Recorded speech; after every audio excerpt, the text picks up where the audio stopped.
Okay, if you're concerned about Mitt Romney's dog and you want to help out, check out congressmanwithguts.com. Alan Grayson, former Congressman Alan Grayson on the line with us from Florida's 8th District, congressmanwithguts.com, the website. Help us out or Mitt Romney's dog will suffer?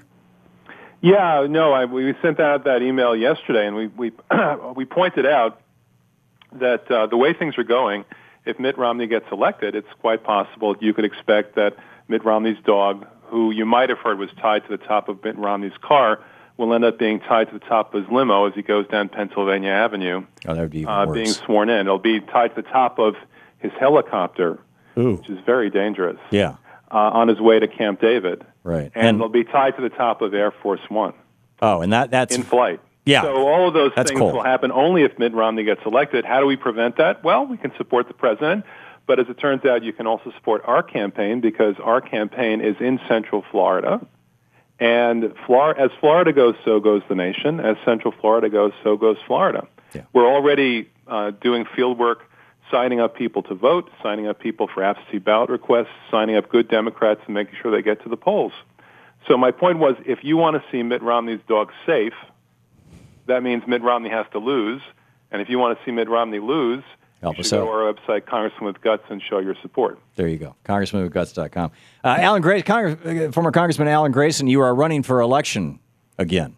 Yes, that's right. Is with us. Half, the district is new. It's one of the two new districts in Florida, but about half of the people in the district are people whom I represented before. That's great. I represented a West Orlando district before. Now this district is oriented toward the south. I wanted to talk with you about this whole Obamacare thing. I find it amazing. I read the bill. Ask anything you want. Okay. I find it amazing that $230 or $260 million has been spent trashing Obamacare, much of it by social welfare groups, and I put that in quotes, 501c3s, that like Karl Rove's and whatnot. And only some $60 million has been spent in support of it. It seems to me that this really has nothing to do with Obamacare, that what it really is all about is trashing the president, this is his signature accomplishment, by proxy in a way that doesn't cause them to run afoul of IRS laws so they can maintain anonymity. Do you think, which then speaks to the whole issue of money in politics, your thoughts on that, and also I'd like to get into, what do you think might happen if the Supreme Court knocks this thing down? But first this. Well, the same thing that you're describing as an attack on the president has also been an attack on our campaign. We faced, among all the people who are actual nominees of their party, I already won the Democratic nomination for my district. Among all of those people, I was the first one to face these independent expenditures, these outside ads that came in and attacked me by associating me with Obamacare. And what the ads said, these were Chamber of Commerce ads, and they started running them at the beginning of May, 6 months before the election. What these ads said was that people should not support me because I support Obamacare, and Obamacare will take away the current insurance for 20 million Americans. It's hard to believe they could be that disingenuous. The punchline is it will take it away and replace it with something better. Yeah. 20 million Americans now have policies that don't even meet the minimal requirements required under Obamacare, so they'll be replaced with policies that actually do. But, of course, they didn't mention the 30 million people who will actually get health care under the president's plan. They want to mislead people into thinking that it takes coverage away from people rather than giving people coverage they don't already have. The president's facing that. I'm facing that.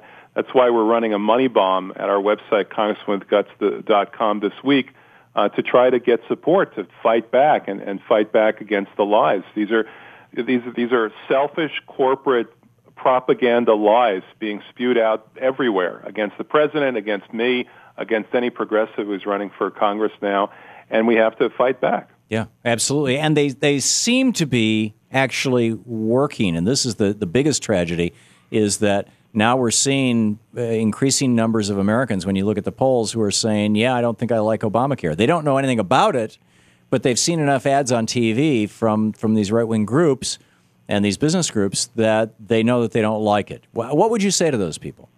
Well, I would say that you need to know what's actually in the bill. As I said, I read the bill, and let me just point out some of the good things that are in the bill. And I say they're good things because it's almost universally everybody says they're good things. One thing that's in the bill, which people are now familiar with, is the fact that under pre-existing law, pre-existing conditions could mean that you wouldn't get your coverage, or if you did get your coverage, you wouldn't get your care. So now insurance companies are no longer allowed to deny on that basis. Another thing that's in the law that people like is the fact that there are no more lifetime caps. It used to be that the health insurance companies could literally pull the plug on you when you're in a coma in the hospital because you got too expensive for them. If they had a policy with a lifetime cap in it, that meant the end of your life. Right. They can't do that anymore. Another thing that's in the bill that people really like is the fact that the donut hole is being closed for senior citizens. The senior citizens had to pay thousands of dollars each year for the drugs that in many cases they needed to stay alive. The donut hole is now half closed. By 2014, it will be entirely closed. All of those bills will be paid for through Medicare and not by senior citizens out of their own pockets. Another thing that's just starting up soon is the affordability credits, the discounts that people will get on their insurance to make sure that their insurance does not exceed 11% of their income. And people will be getting these affordability credits all the way up to $88,000 a year of family income. I could go on and on. These are all things that poll extremely well. And this is what Obamacare is. But people people, meaning the media, are obsessed with the mandate, and they don't want to talk about anything else when, in fact, these other things are what's really important. These other things are what keeps insurance affordable, what makes insurance better, gives you the actual care that you need, and also what extends insurance to over 30 million Americans who don't have it now. Now, with regard to this closing of the donut hole, I had a senior citizen call into the program a week or three ago saying that they had gotten a check back from either their health insurance company or the drug companies that they were very pleased about. They thought that the health insurance companies or the drug companies, whoever had sent them the check, was now like doing the right thing for them, and that Obamacare might take that away. Wasn't this part of the process of the closing of the donut holes, and have these companies been using this in a disingenuous fashion? Well, that's a different element. The donut holes are closed by the Medicare program substituting for the money people have to take out of their own pockets. Okay. What you're describing is something that is really insidious on the part of the drug companies and the healthcare companies. The bill set a simple standard. If you're providing health insurance in America, at least 80% of the money that you take out of people's pockets to provide that care has to actually provide that care. Right. You could have 20% for your corporate profits, your advertising, or exorbitant executive salaries, or whatever you want. But 80% had to provide that care. Now, if there's a difference, then you have to give a rebate back to your own clientele. I think that's probably what the caller was describing to you.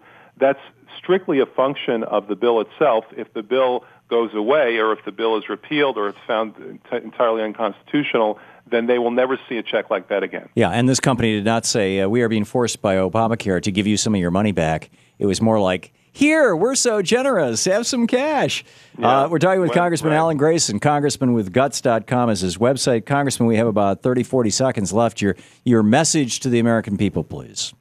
Oh, we have to change our priorities. We have to concentrate on the things that matter in our own lives: jobs, health care, education. These are the things that actually matter. We have to stop being distracted by other issues.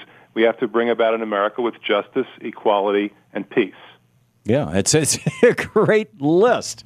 And to do that, we need to get some genuine progressives elected to Congress, like Congressman Alan Grayson. Go to congressmanwithguts.com and check it out. Congressman, thank you so much for being with us today. Thank you. I enjoy this show tremendously. I listen all the time. Thank you very much. 15 minutes past the hour. We'll be right back with more here on the Thom Hartmann Program. How do we get more congressmen with guts elected?